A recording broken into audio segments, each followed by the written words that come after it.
Hello, America. My name is John. I've been an oil man all my life. Well, not really, but I can look out my window and I can see oil rigs steady pumping that black gold. And yes, I'm from Texas, as you can probably tell from my accent. Anyways, what I want to talk about is these erroneous lies going around about one Barack Obama.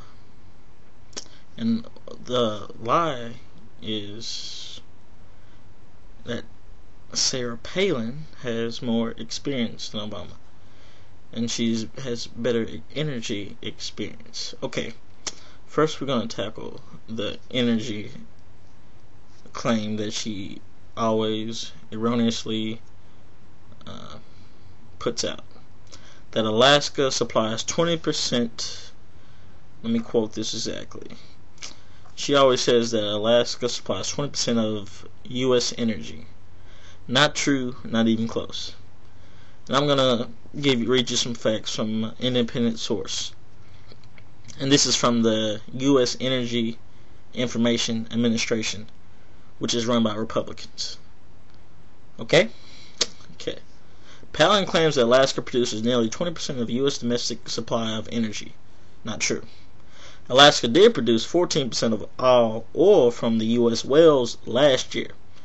14%. But that's far cry from all the energy produced in the U.S. Alaska's share of domestic energy production was 3.5% according to the official figures kept by the U.S. Energy Information Administration. And if by supply Palin meant all energy consumed in the U.S. and not just produced here, then Alaska production accounted for only 2.4%. Okay, that's a big lie. 20% of all U.S. energy. Okay, if you want to be generous, you could give them 3.5%.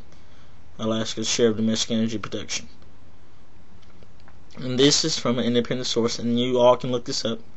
You can go to factcheck.org, and you can get the nitty gritty. Okay, and like I said, if by supply Palin meant that all energy consumed in the U.S. and not just produced here, then Alaska's production would only account for a mere 2.4%. Okay.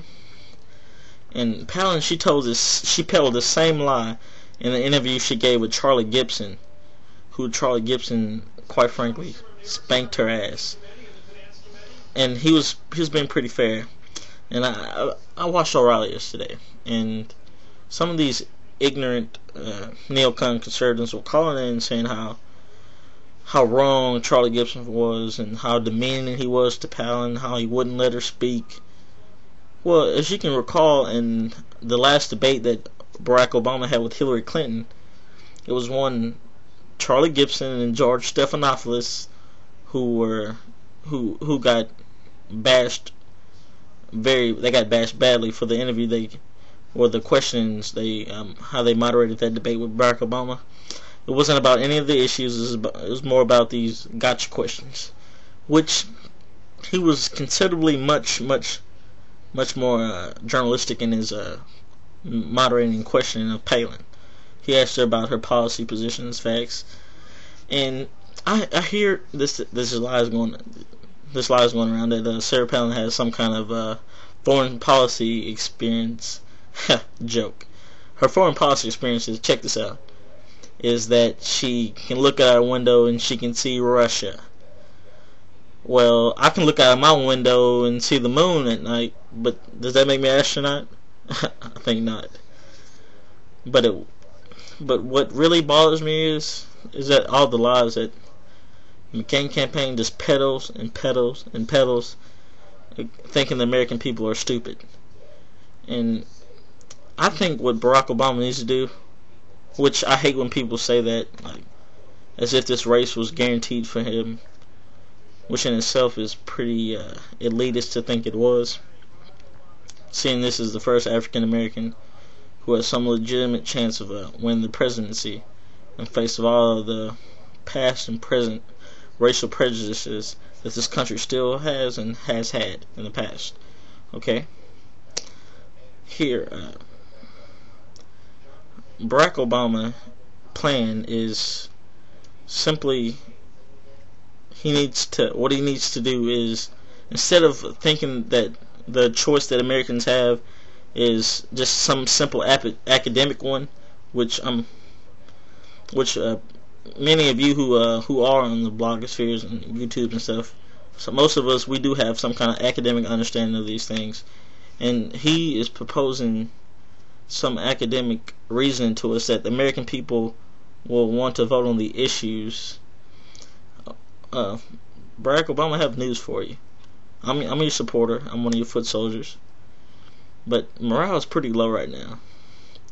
What the American people need to understand, that this is not merely some academic reasoning that we need to have. That either you want to vote for me, which I'm new, I'm change, I'm going to put this economy in the right directions, as generically Democrats do on the economy.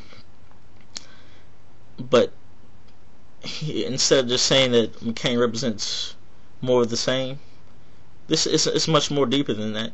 He needs to make this a life and death situation. Because some people, this isn't just some academic choice, or whether to pick him. This is a life or death. Are they going to eat?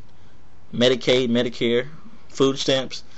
14% of white people, 14% more of white people are on food stamps than any other time in this nation's history since food stamps were made. It's pretty egregious, if you ask me.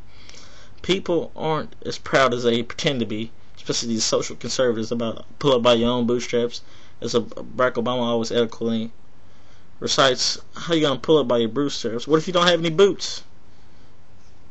This is what's going on here. That people, I pray that they don't